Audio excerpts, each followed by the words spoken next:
welcome to the Two Squirrel Podcast with your hosts, Wilbur and Liam. All right. Welcome to the latest episode of the Two Squirrels Podcast. And today is actually going to be our hurricane edition because we got the hurricane coming through. So hopefully some of you will catch this and this will help you get by.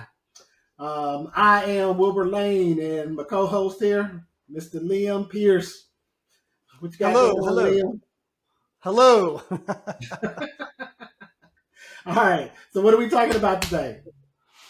I think, with the hurricane edition, we need to talk about past experiences that help us become who we are today. Right. And I specifically thought about that because you made a post the other day that I found very interesting because you don't really, know people, but you don't really know people, right? You don't know, unless you grew up with them, like your brother, your sister, whatever, you don't know what they experienced in their lifetime. You don't know what they've been through. You don't know the interesting facts about their past, right? And what makes them who they are today, like what makes them tick. And I think all of that is something that you can bring to the forefront to help you in your present time and help you in the future. So that's what we're going to talk about today. Like, how can you be a better you today from your past experiences? I think it's a great topic because when you think about your past, sometimes we get stuck in the past and we live in it and we almost create like a victimhood, right? If it was a bad stuff. And then if it was good stuff, we don't even really recognize it.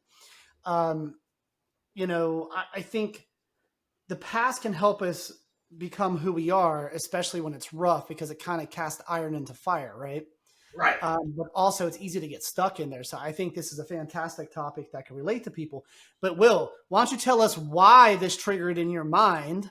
The other day when you texted me, it's like, dude, we got to do this. Why did this pop up, Will? Let's be real. Right, let's crack this nutshell open, right?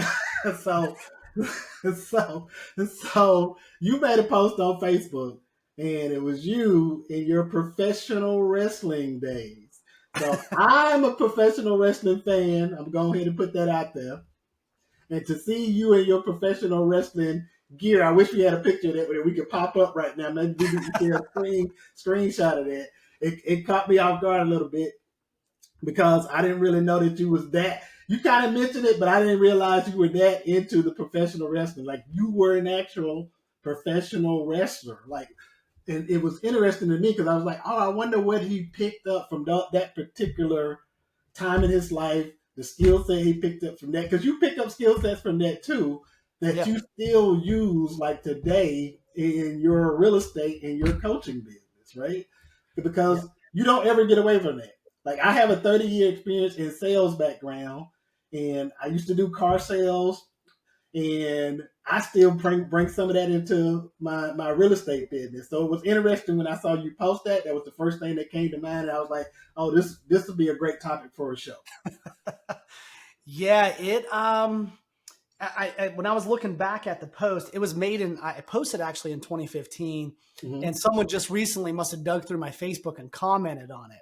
And I totally forgot that it was out there, And I would say, especially during that time, I was going through a lot of different, let's call them phases of my life, right? Trying to figure out what I want to do. Because I've always loved, pro wrestling. It was always enjoyable. It was a lot of fun. One of the main things I've learned from that experience was to handle a lot of pain because all that shit hurts. You got used to getting beat up. Yeah. And, especially with my height, I'm only 5'8". So, at the time when I was wrestling, I was in way better shape. If you want to look at the picture, go on Facebook. It's at the Liam Pierce, and you'll find me on Facebook. It's on there. I was in way better shape, but even though I was in really, really great shape, I was probably maybe 140, maybe 150 pounds. Right. So it was pretty easy to toss around from the big guys that were like 6'3", 6'4", a couple hundred pounds. But I learned to really work with people, right? Same thing. I've had a massive sales background throughout the years, and I've learned to, really work with people and also to work the crowd. When I go to networking events, it's very easy to me to talk to everybody. And it always goes back to that wrestling because I was able to work the crowd. I played the bad guy, which is what, for those that know, it's called a heel. And I really liked being the heel because there was a different version of myself.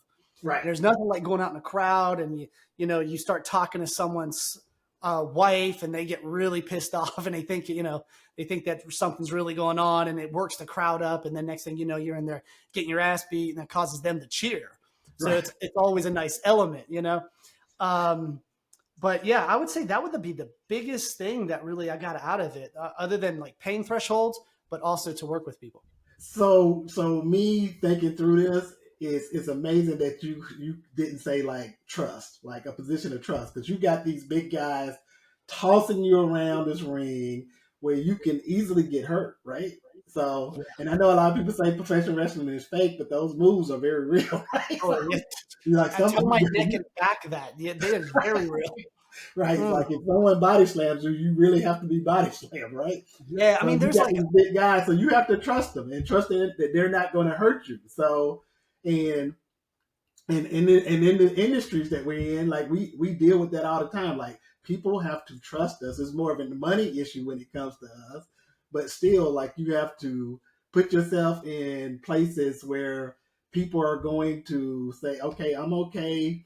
Talking to Will, giving him the intimate details of what it's going to cost me to close a deal. And like I said, wrestling is a little different, but it's the same sort of feel I feel when it comes to trust.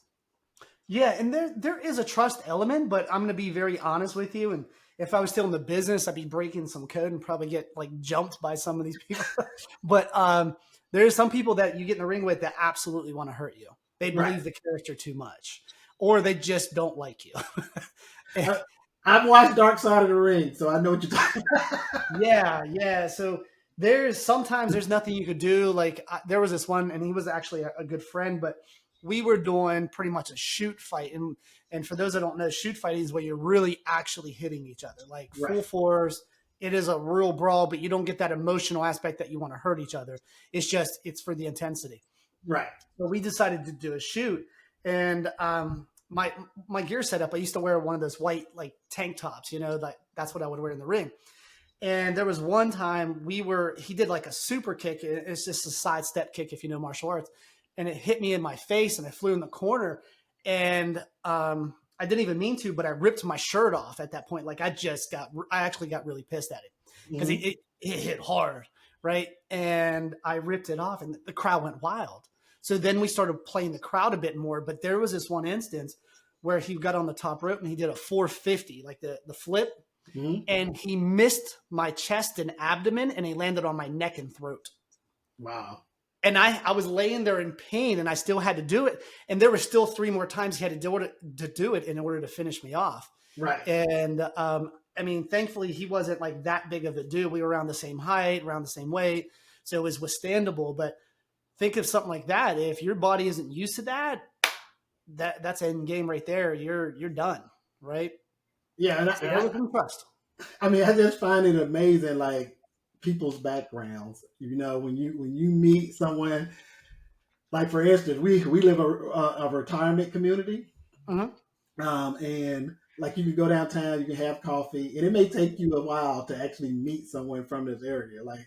You make Michiganders, people from New York, that sort of thing, and you sit, you have coffee, you speak to them, and you learn about their backgrounds. Like listening to you talk about your professional wrestling career and how it has, sent you on this trajectory in your life, and how you still ascertain or retain some of that information from there to help you grow now. I think that's great. My background is computer design and animation. So that's right. I used to publish comic books for those who don't know. And we published them at a high level. And it's amazing to see growth. Like I remember going to animation school and the big thing was we would never be able to stream animation. Like there was no way there would be enough bandwidth. There would be no way we could watch TV. And now like that is the big thing, right? So everybody's streaming, everybody's watching movies and now Marvel and DC, they're huge. And like, it is just amazing to see how far things come to where, like I said, when I went to school, you didn't like, that was the 90s. You didn't even think that would ever happen. Right. Yeah. Yeah, it's been a big change. And, Will, and that's one thing I was going to bring up about your, from what I know of you. I mean, we've been friends for quite some time, and obviously we know certain parts, and then we forget certain parts where, like, I totally didn't even, honestly, I didn't even recall the wrestling thing much until you pointed out. And I was like, oh, shit, yeah, I totally forgot, even though I didn't, right? Right. But with you were doing animation, and there was this whole thing where you kind of got screwed out of some stuff, which just a messed up situation. But what would you say you've learned out of that entire experience of one, animation, two, of the situation that you had to deal with? It was the thing I learned from that. One, I became a leader because I had a group of individuals instantly that I was in over that I had to show how to do certain things. Yeah. And so my leadership skills came from that. And I was a freshman or sophomore in college when this started, and to just chase your dream, right? So I can remember vividly walking into a comic book store. I always read comic books as a kid, and walking into a comic book store one day, and I was like, you know what? I think I can do this. And it was just that thought. Like I don't even remember what comic book I opened, but I was like, I think I can do this. And then I went and I drew a flyer, and I just started passing it out on campus. And I had a meeting, and probably 20 people showed up. I'm just gonna say number. I can't remember the exact number. Maybe 20 people showed up, and out of those 20 people, I probably picked 10, and we all just got together, and I started a comic book company. That's awesome. And I taught them. I taught them how to color comics and ink comics, and had great artists, and we were all just kids at the time. So did we make mistakes? Yeah, we did, but those skills that I picked up from just doing that, I still use those skills today, like the leadership skills, the sales skills. Because back then, the only way you sold, there was like 2 distributors, and one of them was Diamond. And they were huge. Like if you couldn't get your comic books into Diamond distributors, like they would just not go anywhere. So okay. I had to figure that part out. Nobody taught me that. Like I had to figure it out, and we got in with them. And next thing I know, we're selling comic books. Dude, that's awesome. I mean, I remember when you first told me about the whole comic thing, and how high level that stuff got. And when I was younger. I want to say I was probably 10 or 11. I had like a very brief stint in the comics, and I really enjoyed it. And then I got involved in a lot of sports and stuff, so I kind of faded away. But even to this day, now I see comics, like say on the Marvel Unlimited app or DC's Universe app. Like you get all the comics now, like right there at fingertips throughout history of comics. But I really like that, you went to such a high level. There were some issues there, but you still come out shining. And that leadership quality, which for those that are listening, that if you met Wilbur, he's a damn true leader. I consider him a brother of mine. Like literally, blood doesn't make brotherhood, in my opinion. It's friendship. It's a bond. It's a trust thing. And the first day I met Will, I instantly knew he was a leader. I instantly knew he wants to put people above himself and bring everybody to the same level he is, if they're willing to go. So if you haven't seen or if you haven't met Wilbur, when you get a chance, definitely shake my friend's hand. He's a fantastic guy. Even though there's boxes in the background, it looks like he's building a clubhouse. So I am moving into my new place. So yeah, like my shoulders can't cover all those boxes. So we got to work on the shoulder presses. Right. But no, it's but that's the thing, man. Like we were saying earlier, going from your past experience to now, even when the times were bad and they were rough, you're still learning something. And you may not be aware of it, but it kind of burns into your subconscious where on the next time you have to activate that, it's instantaneous. You already know what to do. You already know what to handle, and you can move forward at a consistent basis. So I think that's beautiful. People see your successes, but they don't see your failures, right? And it's the same thing in our current business. Like, everybody sees Happy Liam, and when he's out in front of people and he's putting on his coach persona and all that, but they don't know what's going on in your personal life, right? They don't know any of that. and they see all your wins, but you have to go through a certain number of failures in order to be the person you are today, right? Yes. And I think that's what you have to remember. And I'm constantly coaching my team on them because unlike a lot of people, I get to know my team on a little bit of a more intimate basis, and some people don't do that, and I get it. Whatever works for you, but I think that's why my crew is with me, is because I do get to know them, and they trust me at that level, and I feel like that's why they stick it out and they work harder. And I try to give them what I didn't have, and the life experiences like those failures. I remember those distinctively because it's like, oh, if I had done this differently, or if I had this sort of person, leading me at that time, and so I bring that to the forefront when I'm talking to my team. Like, Yeah. I ask them straight up, like, what can I do better? I don't think a lot of leaders might ask that question, right? What can I do better? Of course, they always give me the, oh, Wilbur, you're great, you know, but I'm also looking for, okay, well, maybe we can try something this way, right? Yeah. Yeah. And then if they give me that sort of rehearsed response, oh, Wilbur, you're great, da, da, da, then I say, okay, then if I'm perfect, then what can you do better, right? Absolutely. And so then I'm challenging them to do something for themselves, right? I'm not just being someone who is just a manager, because there's a difference between managing people and leading people. Mm-hmm. Yep. Yeah, there's a different depth. I mean, sometimes they can cross over, of course, but a lot of times managing is just managing your actions, right? A leader is really helping you get and raise you up to the next level, whatever that may be, if you're willing to go. Right. Not everybody wants to go that high, and that's 100% okay. You just have to know what you really want. When we were talking about, from my wrestling past to, your comic book past, or the overnight successes like people see, right? You don't see all the struggle. You don't see all the beat up. And Wilbur knows, and even some people that are listening to this podcast knows that, a couple years ago, I was one of those people where I'm just pushing hard. I would go out to national conferences or national events, and sometimes even outside the real estate, I would speak or I would interact. And no matter what, I always worked the crowd.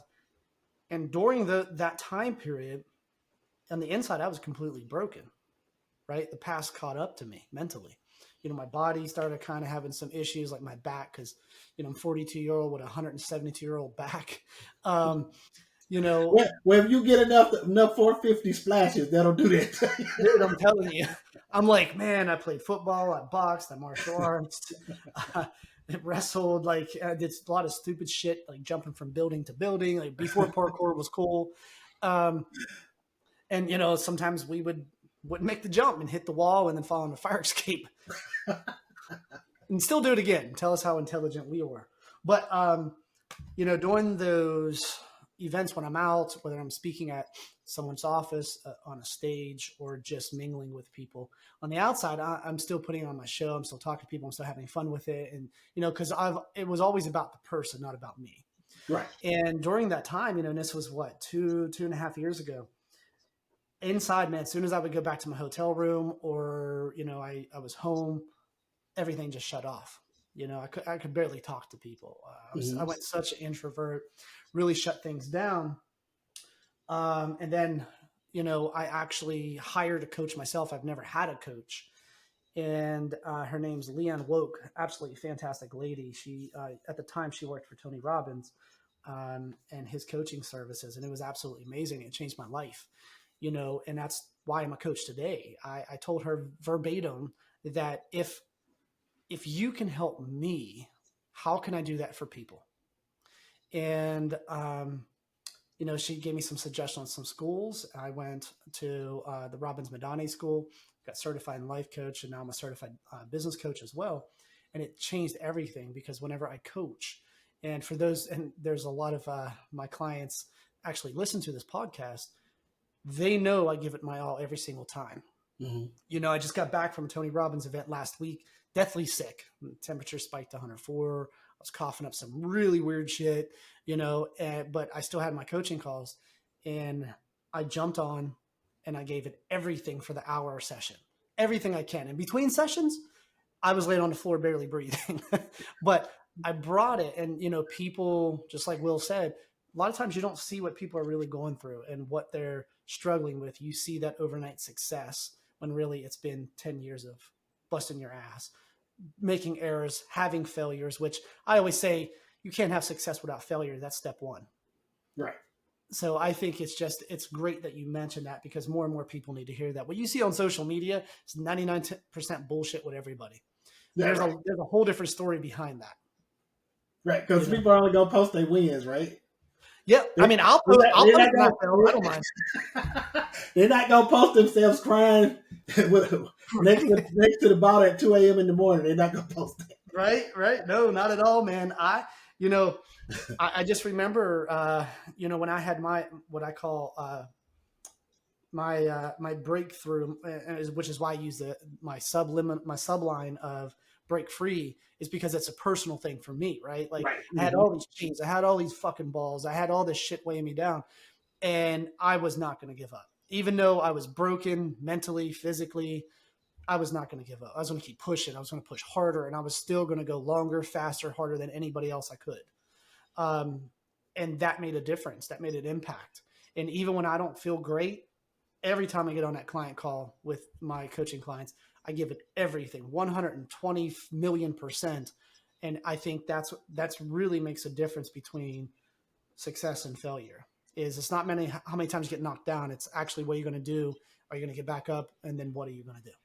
So I picked up a little tidbit this week from a podcast, and I can't even really remember what podcast I picked it up from, because I listened to so many during the week. But someone said, make your goals about impact and not about revenue. Yes. If you can make your goals about impact and not about revenue, then it takes it off of you. Like, it's not about money. It's not about that. But it's like, okay, well, I need to help 12 people this month, right? Yes. And so if you can make it about the impact that you're going to give others, then the money is going to come. It's not about the money anymore, but you're going to be way more successful because you're not thinking about the money. Mm-hmm. And, Will, that's the greatest point. And honestly, I'm going to just jump out there and hopefully I say it right. But that is the Two Squirrels golden nut of the day, is impact. I did it right? I feel like we need a bell or something every time you get. In this program we're using, there's some media. I just got to figure out how to work it out. But that's exactly it. It's impact, and that should be the theme. Is really what is your purpose of doing this, right? Money's a byproduct. If you focus on the money, your business fails inevitably. There's no way around it. That's how the universe works, or your fate, or whatever it is. That's how it works. You want to put your emphasis on people. If you help people, money's a byproduct, right? If you take care of people, people take care of you. That's how people work. That's right. So impact is everything. I tell this all the time to a lot of my clients, like, primarily I have realtors as coaching clients, and I do have people outside of it as well, but the majority is realtors. And what I always tell them is, if you're getting up to make phone calls, to call your clients to help them, one, you got to look at it as a service call, not a cold call, because you're not selling a damn product. You're actually trying to help somebody. So take the service approach. Two, what is the purpose behind it? Are you just doing it to just do it and hopefully make money? Or are you really trying to help them buy or sell their home? Right. And if that's the case, now you have a purpose. And then why are you doing it? You got to understand your why. You got to understand what you're focusing on, and that's going to help you with your purpose. Those two things go in an infinite loop, in my opinion.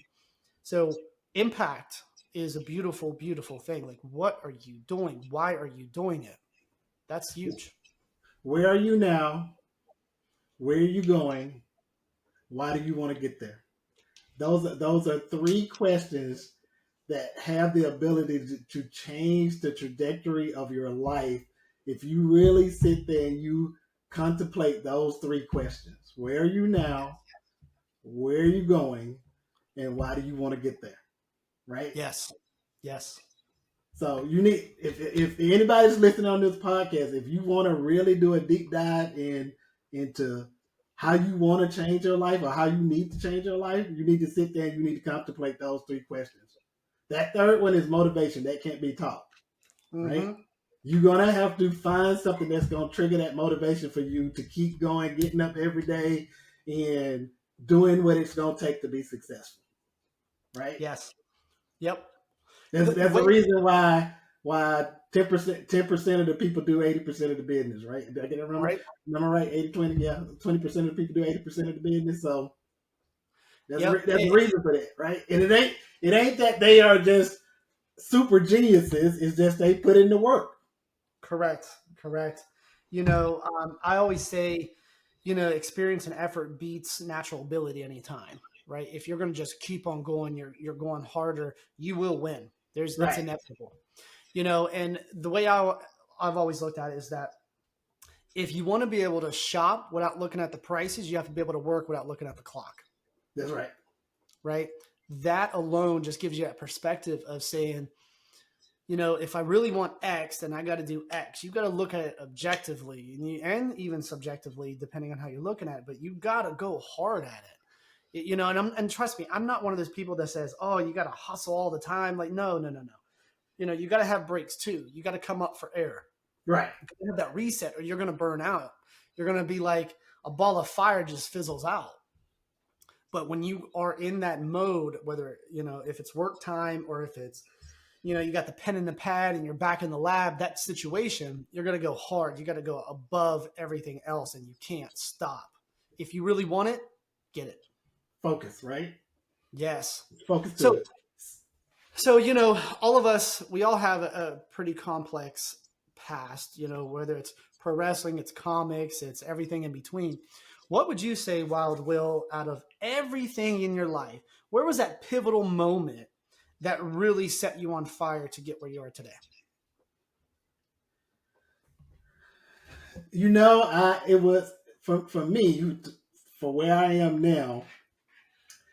I think that it was a moment where I just realized that nobody's gonna gift me anything, right? Mm-hmm.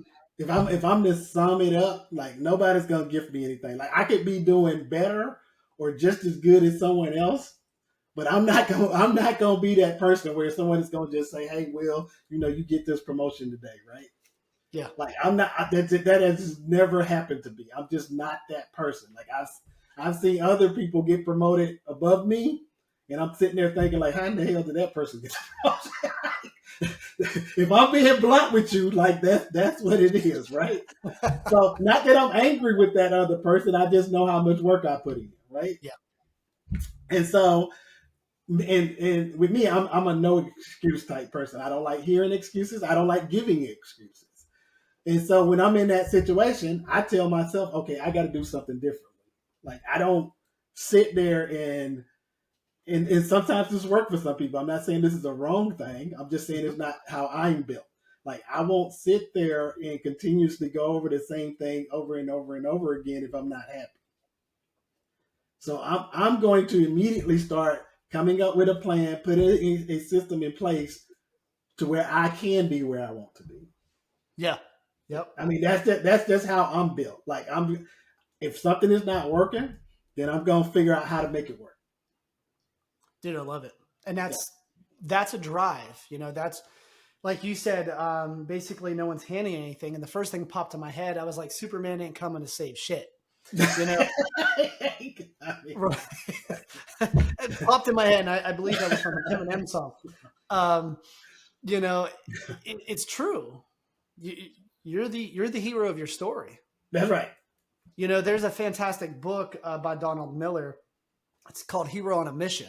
If you've never read it, I'm doing a plug, and I got to reach out to Donald Miller, be like, bro, I need a little cut check for that one. But it's a fantastic book, and it puts you in that perspective. You're the hero of your own story, or heroine, which I hate saying that word because it sounds like a drug. Sorry, ladies. We are not promoting illegal use, by the way. Right? That's a disclaimer. We got to run across that. But it's true. You're the hero of your story. And just because you had a rough past or an amazing past, it doesn't determine who you are. Yeah, it sets you on a certain path, but it's up to you to carve where you want to go. You can follow the written path. There's nothing wrong with that. If that's what you want, great. But you know what you want. For those of us that are trailblazers, sometimes we have to go down the wrong path to figure out that it is the wrong path. You know, sometimes we're just too stubborn to hear everything. And sometimes we just don't know, and we have to have life experience, because life experience, that's the teacher of all, right? That's right. That's the best teacher, right? Yeah. That's the best teacher. When you make a mistake, you learn, you grow. Yes. And some people never learn, sadly, but you learn and you grow. There's a reason. I'm a true believer. There's a reason why everything happens, right? There's a reason why it happened. Yeah, you made a mistake, but it doesn't have to end your life, right? It doesn't have to be like it doesn't have to be the atomic bomb, right? You can keep moving, you can grow, you can get better. It's a situation that you never have to experience again. Just keep pushing through, and I think that's what a lot of people give up on. Like if it doesn't happen to them within the first 4 or 5 times, then they give up, right? Yes. You know, there's 2 quotes that always stick with me, and I've been dropping quotes all day, so someone's going to sue me at some point, I'm sure. So I was looking at my watch. I'm like, well, I got about 3 minutes until I get a lull. Anyway, one of my favorite quotes was by Winston Churchill. It says, "If you're going through hell, keep going." Right. And I've heard that as a kid, and it really got me through some tough times. The other thing is, Mike Tyson said, "Everybody has a plan until you get punched in the face." That's right. And that is so true. For those of us that have played contact sports, or like I used to box and martial arts, you have a great plan going in. And that first jab or that kick to the face, whoo, it throws you for a loop. If you're not flexible on choices after that, you're done, right? You gotta reconsider some stuff, right? Yeah. And in that situation, you got to do it a lot quicker than most people. Yes, yeah, you're gonna get your ass beat. You got to look at it, and that's life, right? Because how many times, and those of you that are listening, how many times you're on the best path you felt ever, and then there's a big ass wrench that comes flying across, hits you off, you fall into some weeds, and you're like, I don't even know how I got here. You know, it's been 6 months that I fell off the path. I don't even know. And this happens a lot with people that exercise. You get in, you get on a good pace, something happens, and the next thing you know, it's a year later, and you're like, damn it, I keep forgetting. Right. I'm guilty of that. I've done that plenty of damn times in my life. But that's that pivotal moment. It's like, what are you going to do about it? It happened. Okay. Accept it. You know, we got to get to the point of acceptance.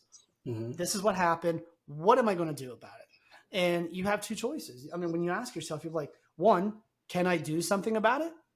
Yes or no. If the answer is truly no, you can't, stop wasting time and energy on it. Move your ass on. If you can do something about it, start questioning yourself, what can I actually do? And start writing it down. And before you know it, you build out an entire plan to do whatever it is you need to do. That's right. Now you just got to do it. Be like Nike and just do it. Damn, I'm going to get sued. I'll tell you.